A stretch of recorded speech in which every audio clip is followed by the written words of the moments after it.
all along, it's been Indian compliance with US policy desires. And it was a bolt out of the blue that suddenly India was being vilified by a new administration for doing what the old administration had asked it to do. Mm, mm. Ravi, you previously mentioned on the show that purchasing Russian oil was a pragmatic necessity. Is this shift by Modi a recalibration of strategic autonomy, or is it a signal that that autonomy has limits when systemic pressure intensifies? Look, there are practical reasons for shifting from Russian oil, and it starts with Venezuela, apart from everything else. In Venezuela, before sanctions on Venezuelan oil came in, we had two wells there. Our oil companies were drilling oil from the pumping oil from there. And we had 8 refineries which were refining that sour oil. Okay. Now that oil is coming back online. And when that oil starts coming back online, it doesn't, make sense to depend on Russia too much. One. Number two, the point which Professor Babon's made, we were not buying Russian oil before this event, before the Biden administration suggested we buy Russian oil. Our dependence on Russian oil was only 2%. Today it's gone up to 40%, and we find it's out of place. Why should we get, stuck to one source of oil? So we had to divert. I mean, it came to that. Plus the fact that if you want to ease out your equations with others, somewhere else you have to tighten. It's a zero-sum game at the end of the day. It's not going to happen that, you want to have good relations with Russia and good relations with USA at the cost of something else and all that. And also the fact that our relations with Russia were fine, one to one, we have a historic relations and all that. We also had to take into account Russia's equations with China. Also have to take into account Russia's equations with Pakistan. Please, why? Today you see that Pakistan is trying to sell its JF-17 all over the world, right? Many countries it's gone JF-17. Where does JF-17 get engines from? Russia. So why should I buy, oil from Russia so that Russia sells JF-17 engines to Pakistan? So there are a lot of things. The world is not made up only of India-US relations or US and others relations. There are other equations, right? And we have to balance out our whole story, right? And part of our strategic autonomy is to, not depend on any one country too much. To a large extent, let me put it, whatever Trump has done or not done in the past 1 year, I'm happy with him as an Indian. For two, three good reasons. One, India grows when only jolted into action. This has been our history. When we didn't have money and when we had to go and hawk our gold in London, we had reforms. So what Mr. Trump has done in the past 1 year, many people in India didn't like. Many people probably don't like Mr. Trump. I like him because he's jolted us into action. You have to recognize that everything, is not black and white in life. So he's made us, a lot of reforms have happened because of that. And also our deal with EU couldn't have happened if Trump had not Yeah, adopted him. true. We were talking with EU for 20 years, 2 decades on this trade deal. In 9 months, Yeah. this trade deal came through.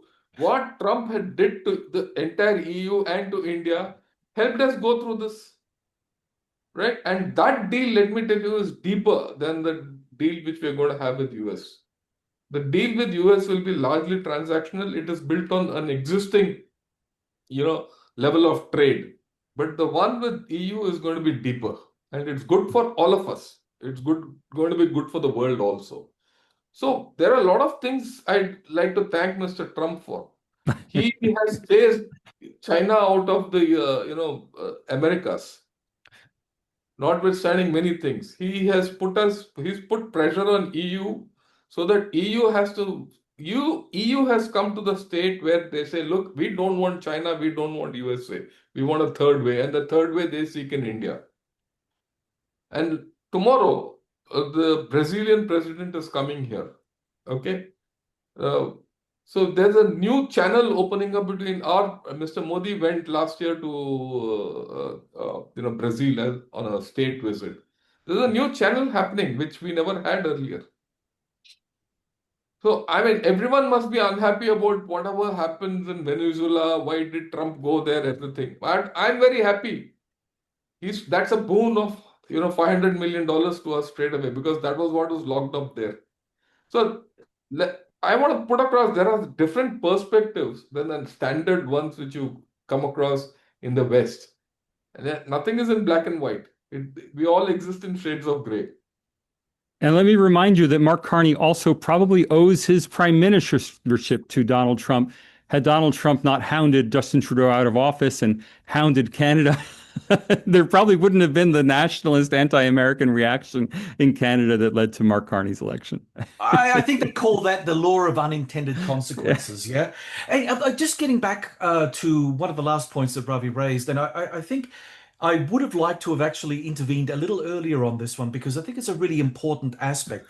When we are talking about India or any other part of the world outside of the European North American complex, generally speaking, international relations scholars, for whatever reason I do not know, but they tend to always rely on European ideas about how the world works.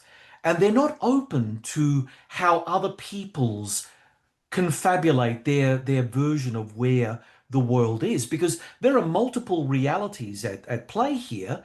I mean, there's an Indian reality, there's a European reality, there's a Canadian reality, there's an Australian reality. And I think by using that sort of one size fits all cookie cutter approach to international relations gives us the false positive reading. It gives us the idea that, yeah, okay, that, 1 + 1 = 2, so therefore it must be that. And yet it's at the subtext level that things like that tend to fall apart because, of course, things are more complicated and other people do have differing ideas of where they are placed in the world. How do you respond to something like this? And what should international relations scholars be more aware of? John, as a sociologist of international relations, I have to explain to you the international relations profession arose in the U.S. as a response to the rise of the United States to global power and the need for Americans to be able to interpret what does this mean. So fundamentally, international relations means American relations. Other countries have developed their own disciplines of international relations on the American model to the extent that when you read things written by IR scholars, by American IR scholars, you'll almost, not, I won't say almost always, you will frequently, and I would say more than half the time, hear things written in the royal we. We should do this. We should do that. We must look to this. It's like as if they control American policy. And then when you read something from a Japanese scholar, it'll say, well, we should do this or we should do that, and, meaning Japan. And it's almost as if they all believe they're playing model United Nations, and each of them is playing the role of their country in a model UN instead of attacking things analytically. And thus much of if you think of major traditions like realism in international relations, realism is overwhelmingly applied in cases of US relations with other countries. And I've often asked IR students, aren't there any other relationships? I mean, can you use your IR theory to explain Cambodia's relationship with Vietnam? Or to explain Rwanda's relationship with Burundi. I mean, if these are IR theories and not America relations theories, they should be of general applicability. Unfortunately, the entire international relations profession is oriented to understanding America's foreign policy, not to understanding the world's foreign policies. To such an extent that other countries have, IR scholars in other countries have consciously or unconsciously adopted this model, which is why I find so much IR theory to be so childish. That is, it just doesn't see the world as it is. It sees the world from a very situated perspective. And so understanding of India is not only very poor in the US, extremely poor in the US, but even Indian IR scholars tend to adopt the same mindset, only for them it's, I'm playing India in this global great game. And what should India do? We should do this, we should do that. Again, not seeing it in analytical terms, but seeing it as if I were playing India in a global game of Risk, here's Mm, what I would do. mm. I just find it very unacademic. Is this the gamification of foreign policy, you think? Because it is a much more simplified lens through which we see things, and we have these lenses to protect ourselves from the very complexity that you're talking about. Well, gamification has a different meaning, and leave the term aside. But it is playing international relations as if it were a great game, Yeah. which I just don't think is very sophisticated. And the counter to that is the British traditions, the constructivist traditions that come out of the UK, which are even worse because they're normative. This is how Mm, the world should be. So I'd like to imagine it that way, mhm. instead of engaging with the world as it is from the perspective of countries as they are. And again, this is just another example of this American tianxia I'm talking about.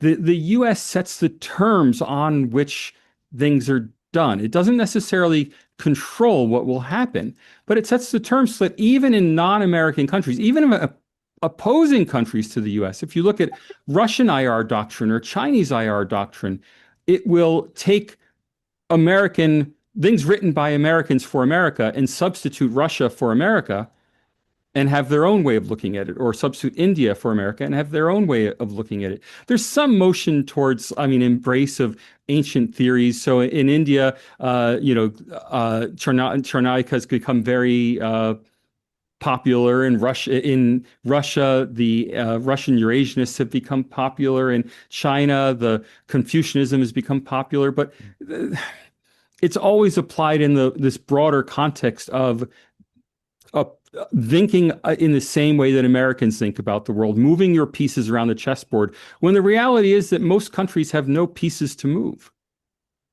Speaking of moving pieces around the chessboard, and we have touched on this earlier, let's switch to the Middle East. Ravi, how has Prime Minister Modi protected and advanced Indian interests in the Gulf, particularly in energy security, diaspora protection, and maritime stability? Look, India, Middle East, have always been interdependent from ages, right? There's been a lot of trade between India and the Middle East from millennium. That's one.